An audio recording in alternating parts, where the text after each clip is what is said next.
This is the VOA Special English Health Report. In the past year, Burma has opened its political system and reached ceasefire agreements with some ethnic militias. The government has also eased media restrictions. But many aid groups say their jobs have not gotten any easier. Health workers are warning about the spread of a form of drug-resistant malaria. The malaria is resistant to treatment with artemisinin. It was first seen several years ago in Cambodia. Frank Smithius started a group called Medical Action Myanmar. He says even with the recent political openings, aid organizations still find it difficult to gain access to areas most in need of aid. This is true, he says, especially in areas torn by many years of conflict along Burma's eastern border. He says there are now very good opportunities because of the ceasefire agreements with the Karen and the Mon. Larger areas should now be open for access to a joint activity to stop this artemisinin resistance spread. However, that has not happened yet, and we definitely need to have more openness and more activity and more international donor money, he says. In the past, many non-governmental organizations simply worked without official approval. Lower-level government officials largely ignored organizations that did not follow the rules. Until 2009, just 3 international non-governmental aid organizations had the required approvals to operate inside Burma. Yet more than 100 were operating there. Many were able to get a memorandum of understanding that allowed them to work without an official registration. But then came the recent political changes. Heads of aid organizations say lower-level officials are now unclear about their powers and responsibilities.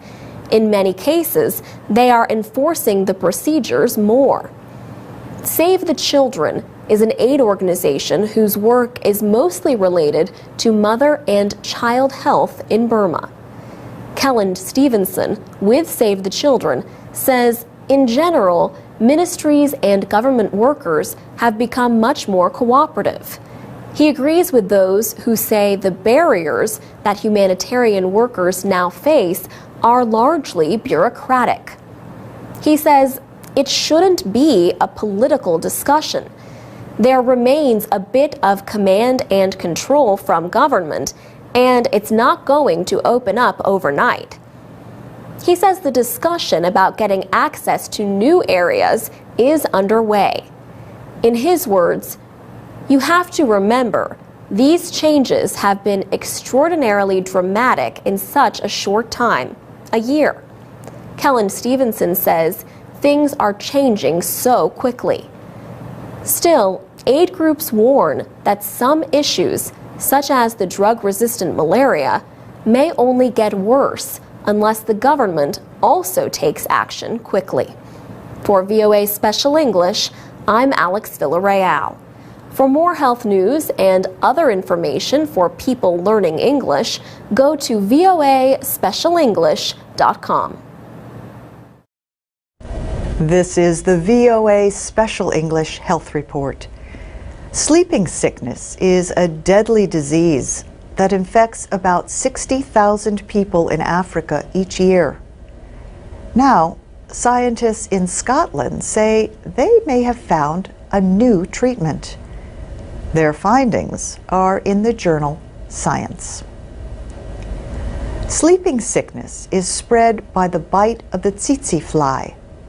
The insect can carry a parasite that infects the central nervous system. First, the infection causes fever, headache, itchy skin, and weakness. Then, when the parasite enters the brain, it causes more serious problems. People suffer seizures and thinking problems, and they sleep for extended periods. If the disease is not treated, it almost always kills the victim. Paul Wyatt works at the Drug Discovery for Tropical Diseases program at the University of Dundee. Mr. Wyatt led the study. He says the research identified a weakness in the parasite. The weakness is an enzyme called N-myristoyltransferase, or NMT.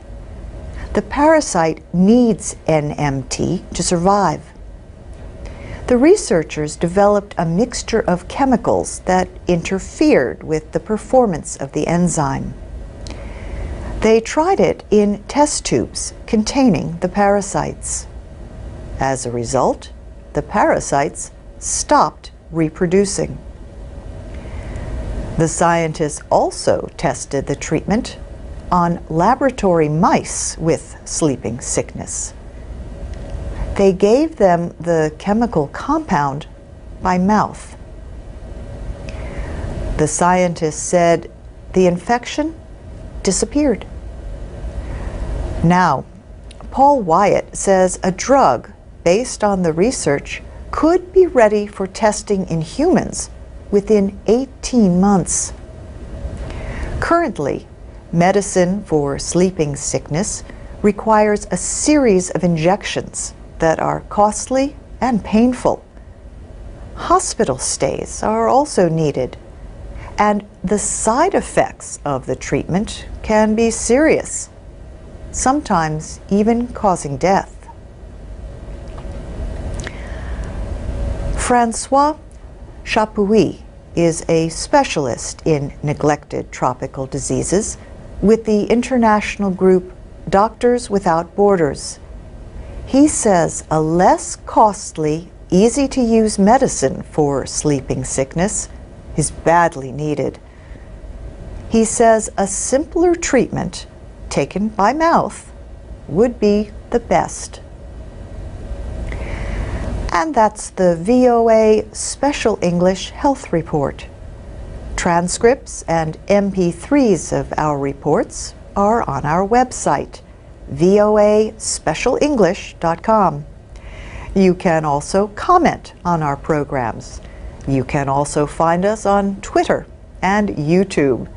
And you can join the community at the new VOA Learning English fan page on Facebook. We're at VOA Learning English Special English. I'm Alex Villarreal with the VOA Special English Health Report. Old age may not sound exciting, but recent findings offer good news for older people and for people worried about getting older. Researchers found that people become happier and experience less worry after they reach the age of 50. In fact, they say by the age of 85, people are happier with their life than they were when they were 18 years old. The findings came from a survey of more than 340,000 adults in the United States. The Gallup organization questioned them by telephone in 2008. At that time, the people were between the ages of 18 and 85. The researchers asked questions about emotions like happiness, sadness, and worry. They also asked about mental or emotional stress. Arthur Stone in the Department of Psychiatry and Behavioral Science at Stony Brook University in New York led the study.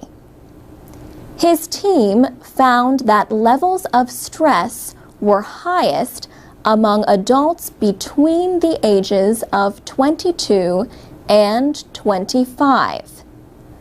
The findings showed that stress levels dropped sharply after people reached their 50s.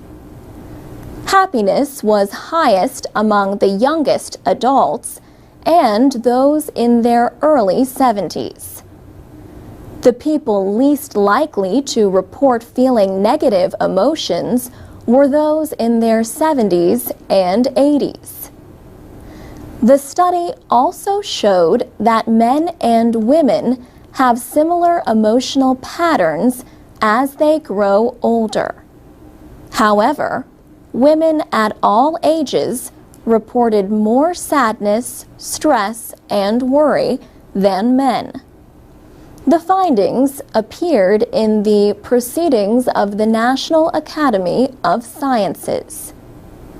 Researchers say they do not know why happiness increases as people get older. One theory is that as people grow older, they grow more thankful for what they have and have better control of their emotions. They also spend less time thinking about bad experiences. Professor Stone says the emotional patterns could be linked to changes in how people see the world, or maybe even changes in brain chemistry. The researchers also considered possible influences like having young children, being unemployed, or being single. But they found that influences like these did not affect the levels of happiness and well-being related to age. For VOA Special English, I'm Alex Villarreal. You can read more reports about health on our website, voaspecialenglish.com. You can also find us on Facebook and Twitter at VOA Learning English. This is the VOA Special English Health Report. Japanese doctors have begun examining 360,000 children in Fukushima Prefecture. The goal is to learn the extent to which radiation may increase their risk of thyroid cancer. Children who lived closest to the Fukushima 1 nuclear power station were among the first to be tested. The earthquake and tsunami that struck northeastern Japan in March left 20,000 people dead or missing. So far, no one has died from radiation exposure, but tens of thousands remain displaced from a 20-kilometer area around the disabled power plant. Officials say the thyroid tests will be done every 2 years until the children reach the age of 20. After that, tests will be done every 5 years. Most cancers of the thyroid gland can be treated if found early. Some people in Tokyo and other cities are measuring radiation levels themselves. They worry about a possible risk from Fukushima. Recently, a private laboratory confirmed the presence of increased levels of radioactive cesium in some dirt at Tokyo's Edogawa ballpark. The area is nearly 250 kilometers from the reactors. 2 mothers at the ballpark expressed surprise when told about the radioactive hotspot. The women said they had heard many general reports about radiation since the disaster in March. They felt they could not be overly concerned about those reports, or they would not be able to go on with their daily lives. Private citizens found abnormal levels of radiation in the air on the path to a Tokyo school. However, government officials said the cause was under the floor of a nearby house, old bottles containing radium powder. Radium was used in the past to make watch and clock faces glow in the dark. The International Atomic Energy Agency said in October that Japan must avoid becoming too conservative in its cleanup efforts.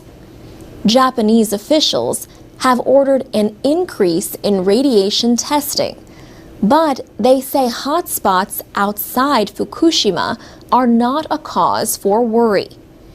They say no one spends enough time at the sites to get enough radiation to cause harm.